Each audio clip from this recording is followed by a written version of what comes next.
കർത്താവിന്റെ അതിപരിശുദ്ധ നാമം വാഴ്ത്തപ്പെടുമാറാകട്ടെ. അനുഗ്രഹീതമാകുന്ന പ്രഭാതം ദൈവം നമുക്ക് നൽകിയല്ലോ. പ്രഭാതത്തിൽ ദൈവത്തെ നമുക്ക് മഹത്വപ്പെടുത്താം. നമുക്ക് ഒരുമിച്ച് തിരുവചനത്തിൽ ധ്യാനിപ്പാൻ പ്രാർത്ഥനയോടുകൂടെ നമുക്ക് ഒരല്പസമയം നമുക്ക് ദൈവസന്നിധി ചെലവഴിക്കാം. ദൈവം നമ്മെ എല്ലാവരെയും അവിടുന്ന് അനുഗ്രഹിക്കുമാറാകട്ടെ. ഇവിടെ മോണിമന്നായുടെ തലക്കെട്ടിൽ ഇപ്രകാരമാണ് കാണിച്ചിരിക്കുന്നത്: ദൈവ നിയമത്താൽ കാക്കപ്പെട്ട സന്തോഷം. ദൈവത്തിന് സ്തോത്രം. അതിന് ആധാരമാക്കി ഒരു തിരുവചനം ഞാനിവിടെ വായിക്കുന്നു. റോമാലേഖനം 8:3. ജഡത്താലുള്ള ബലഹീനത നിമിത്തം ന്യായപ്രമാണത്തിന് കഴിയാത്തതിനെ സാധിപ്പാൻ ദൈവം തന്റെ പുത്രനെ ജഡത്തിന്റെ സാദൃശ്യത്തിലും പാപം നിമിത്തവും അയച്ചു. പാപത്തിനും ജഡത്തിൽ ശിക്ഷ വിധിച്ചു. ദൈവത്തിന് സ്തോത്രം. വളരെ അനുഗ്രഹീതമാകുന്ന ഒരു തിരുവചനമാണ് ഇവിടെ നമുക്ക് നൽകിയിരിക്കുന്നത്. ദൈവം നിമിത്തം കാക്കപ്പെട്ടതായ ഒരു വലിയ സന്തോഷം. ദൈവത്തിന് സ്തോത്രം. ആ സ്വർഗീയ സന്തോഷത്തിലാണ് ഈ നാളുകളിൽ നാം ജീവിക്കുന്നത്. ഇവിടെ എങ്ങനെയാണ് ആ സന്തോഷം ദൈവം നമുക്ക് നൽകിയത്? ഇവിടെ ന്യായപ്രമാണം വെച്ച് നോക്കുമ്പോൾ മോശയെ ന്യായപ്രമാണം പലപ്പോഴും മാനുഷികമായ ചിന്തകൾ അഥവാ ദൈവത്തിന് സ്തോത്രം ദൈവത്തിന് അധീനമായിരിക്കുന്നതായ പ്രവർത്തനങ്ങളെ ആ ന്യായപ്രമാണത്തിൽ ഉൾക്കൊള്ളിക്കുന്നു. എന്നാൽ യേശുവിന്റെ ന്യായപ്രമാണം എന്ന് പറയുന്നത്, യേശുവിന്റെ ന്യായപ്രമാണം അത് ക്ഷമിക്കുകയും അത് നമ്മളെ ദൈവത്തിന് സ്തോത്രം നമുക്ക് സ്നേഹം പകരുന്നതായിരിക്കുന്ന ആ വലിയ ന്യായപ്രമാണമാണ് ദൈവം നമുക്ക് നൽകിയിരിക്കുന്നത്. നമുക്ക് താങ്ങുവാൻ കഴിയാത്തതൊന്നും ഒരു കൽപ്പനയും ദൈവം നമുക്ക് തന്നിട്ടില്ല. നാം ആ കൽപ്പന അനുസരിച്ച് അപ്രകാരം ജീവിക്കുന്നുവെങ്കിൽ നമ്മൾ വലിയ സന്തോഷത്തിന്റെ ഉറവയിലേക്ക് തന്നെ ദൈവം നമ്മെ നടത്തുവാൻ ഇടയായിത്തീരും. ഇവിടെ നമുക്കറിയാം, പൗലോസ് പറയുന്നത് ജഡത്തിലുള്ള ബലഹീനത നിമിത്തം ദൈവത്തിന് സ്തോത്രം ന്യായപ്രമാണത്തിന് കഴിയാത്തതിനെ സാധിപ്പിക്കാൻ.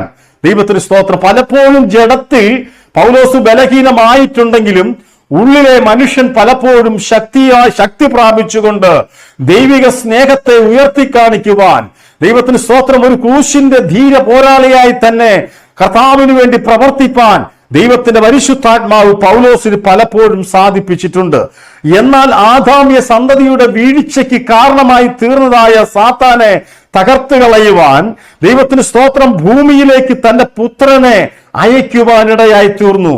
ദൈവത്വം അഥവാ സ്വർഗീയ മഹിമ വെടിഞ്ഞിട്ട് ദൈവത്തെ മുറുകെ പിടിക്കാതെ ദൈവത്തിന് സ്വന്തം മനുഷ്യ രൂപമെടുത്ത് ഭൂമിയിലേക്ക് ഇറങ്ങി വന്നത് ആദാമ്യ സന്തതിയുടെ പാപപരിഹാരത്തിനു വേണ്ടി, മാനവകുലത്തിന്റെ പാപത്തിനു വേണ്ടി ദൈവത്തിന് സ്തോത്രം തന്റെ പുത്രനെ ശാപമായി ഏൽപ്പിച്ചു കൊടുത്തു. ദൈവത്തിന് സ്തോത്രം. കാരണം പാപവും ശാപവും രോഗവും എല്ലാം അവന്റെ ശരീരത്തിന്മേൽ വഹിച്ചുകൊണ്ട് ദൈവത്തിന് സ്തോത്രം യഹൂദന്മാരുടെ ന്യായപ്രമാണം അനുസരിച്ച് മരത്തിൽ തൂങ്ങുന്നവനെല്ലാം ശപിക്കപ്പെട്ടവൻ എന്ന് പറയുന്നത് പോലെ ശാപഗ്രസ്തനായ യേശു നമുക്ക് വേണ്ടി മരിക്കുവാൻ ഇടയായി തീർന്നു.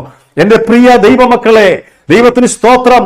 ആ ന്യായപ്രമാണത്തിൽ, ആ കർത്താവെഴുത്തുന്ന ന്യായപ്രമാണത്തിൽ ജീവിക്കുവാൻ നമുക്ക് സാധിച്ചില്ല എങ്കിൽ യേശുവിന്റെ ക്രൂശിനോടുകൂടെ നിൽപ്പാൻ നമുക്ക് കഴിയുകയില്ല.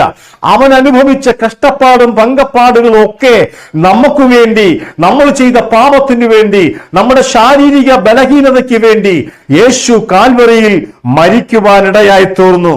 അവൻ പാപത്തെയും രോഗത്തെയും ഒക്കെ വഹിച്ചുകൊണ്ട് ദൈവത്തിന് സ്തോത്രം താൻ അയക്കപ്പെട്ട പിതാവിന്റെ ഇഷ്ടം അവിടെ നിറവേറുവാനിടയായി തീർന്നു.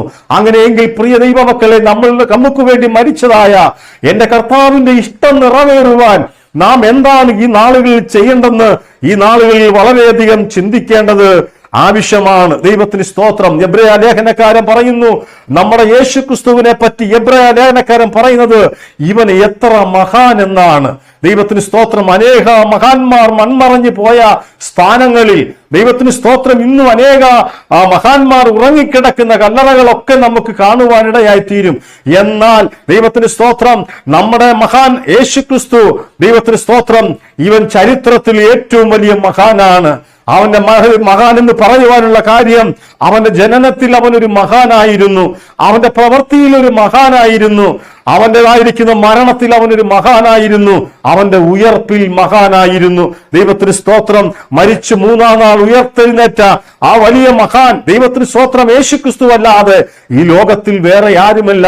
അതുകൊണ്ടാണ് പൗലോസ് പറഞ്ഞിരിക്കുന്നത്, ഒരു ന്യായപ്രമാണത്തിന് കഴിയാത്ത കാര്യം സാധിപ്പിക്കുവാൻ എന്റെ യേശു സ്വർഗത്തിൽ നിന്ന് ഭൂമിയിലേക്ക് ഇറങ്ങി വന്ന്, ദൈവത്തിന് സ്തോത്രം, അവന്റെ 33 തിരുവയസ്സ് വരെയും ഭൂമിയിൽ ജീവിച്ചു, മനുഷ്യനോടൊപ്പം ജീവിച്ച് മനുഷ്യനായി അവൻ പ്രവർത്തിച്ചു.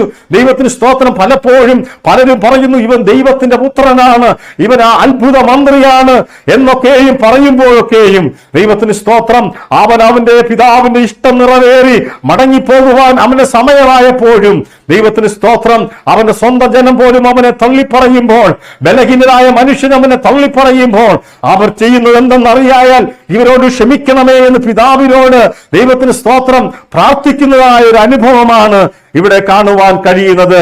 ദൈവത്തിന് സ്തോത്രം. ദൈവ നിയമത്താൽ കാക്കപ്പെട്ട സന്തോഷം എന്ന് പറയുന്നത് അത് ദൈവവചനത്തിന്റെ അടിസ്ഥാനത്തിലുള്ള സന്തോഷമാണ്. ക്രിസ്തു തരുന്ന സന്തോഷം, സമാധാനം അത് എന്നും നിലനിൽക്കുന്നതാണ്.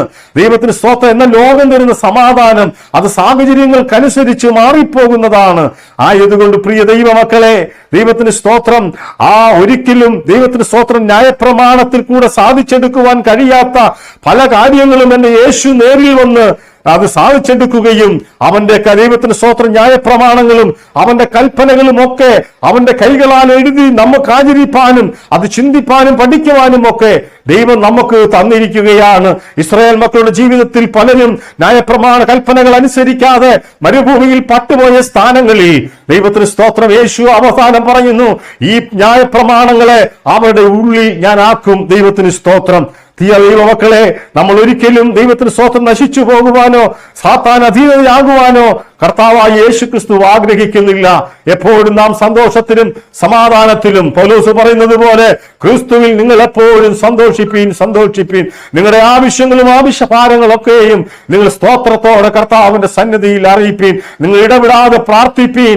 ദൈവത്തിന് സ്തോത്രം, ഇടവിടാതെ കർത്താവിൽ ജാഗരിപ്പീൻ ഒക്കെയും പറയുമ്പോൾ എന്തിനു വേണ്ടിയാണെന്നറിയാമോ? ഈ ദുഷ്ടലോകത്ത് നാം തളർന്നു പോകാതെ, ക്ഷീണിച്ചു പോകാതെ, ദൈവത്തിന് സ്തോത്രം, വിശ്വസ്തയോടുകൂടെ ദൈവത്തിന് സ്തോത്രം ഈ നാളുകളിൽ ഓടുവാനുള്ള കൃപ ലഭിക്കേണ്ടതിനായിട്ടാണ് നിങ്ങൾ എപ്പോഴും കർത്താവിൽ ആശ്രയിപ്പീൻ എന്ന് പൗലോസ് പലവട്ടം അത് ഏറ്റുപറയുവാനിടയായി തീർന്നത്.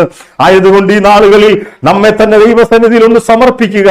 നമ്മുടെ കർത്താവായ യേശുക്രിസ്തു എനിക്കാണ് മരിച്ചത്, ഞങ്ങൾക്ക് വേണ്ടിയാണ് മരിച്ചത്, എന്റെ രോഗത്തിന്, എന്റെ പാപത്തിന്, എന്റെ ശാപത്തിനു വേണ്ടി ദൈവത്തിന് സ്തോത്രം ഞാൻ മരിച്ചവനാണ്.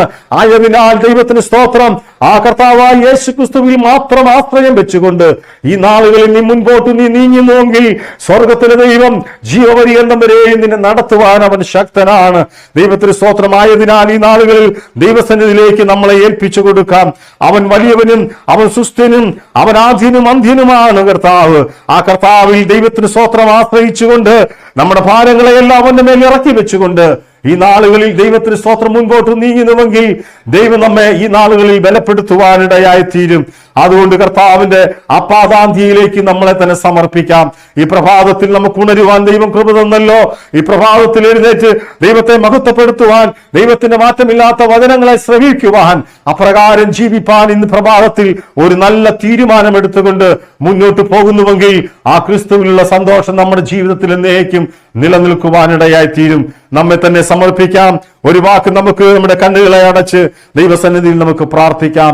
ഞങ്ങളെ ക്രിസ്തു യേശുവിൽ കൂടി അതിവാത്സല്യമായി സ്നേഹിക്കുന്ന ദൈവമേ, സ്വർഗീയ നല്ല പിതാവേ, അനുഗ്രഹിക്കപ്പെട്ടതായിരിക്കുന്ന ഈ നല്ല പ്രഭാതത്തിനായി ഞങ്ങൾ നന്ദിയോടെ സ്തോത്രം. പ്രഭാതത്തിൽ ഞങ്ങൾക്ക് ഉണരുവാനും ദൈവത്തെ മഹത്വപ്പെടുത്തുവാനും ദൈവം ഒരു സാവകാശം കൂടെ ഒരുക്കിയല്ലോ. അനേകര് കർത്താവെ രാത്രിയിൽ ഉറങ്ങാൻ കിടന്നു, പ്രഭാതത്തിൽ ഉണരാതെ ലോകത്തിൽ നിന്ന് മൺമറഞ്ഞു പോകുമ്പോൾ എന്റെ സ്വർഗത്തിലെ ദൈവം ഞങ്ങളെ എത്ര അതിശയവും അത്ഭുതവുമായിട്ടാണ് ദൈവം ഞങ്ങളെ നടത്തിയത്. ഇന്ന് പകൽക്കാലം അങ്ങയുടെ തൂവലിന്റെ ചിറകിൽ കർത്താവേ നീ ഞങ്ങളെ അവിടുന്ന് മറയ്ക്കണമേ എന്ന് പ്രാർത്ഥിക്കുന്നു. അനർത്ഥങ്ങളും അപകടങ്ങളും ദൈവത്തിന് സ്തോത്രം പകർച്ച അപയാദികളും ഒക്കെ നിറഞ്ഞ ലോകത്തിൽ ദൈവം ഞങ്ങളെ സൂക്ഷ്മമായി അവിടുന്ന് പരിപാലിക്കുന്ന കൃപയ്ക്കായി സ്തോത്രം. ഞങ്ങളെ സമ്പൂർണ്ണമായി ദൈവങ്ങളിലേക്ക് ഏൽപ്പിക്കുന്നു. ദൈവജനം ശ്രദ്ധിച്ചതായ എല്ലാ ദൈവമക്കളെയും അവിടുന്ന് അനുഗ്രഹിക്കണം. അവിടുന്ന് പ്രാർത്ഥന കേട്ടതിനായി സ്തോത്രം. യേശു ക്രിസ്തുവിൻ ധന്യമുള്ള നാമത്തിൽ തന്നെ ആമേൻ. സ്തോത്രം. ദൈവം നമ്മെ പ്രഭാതത്തിൽ എല്ലാവരെയും അനുഗ്രഹിക്കുമാറാകട്ടെ.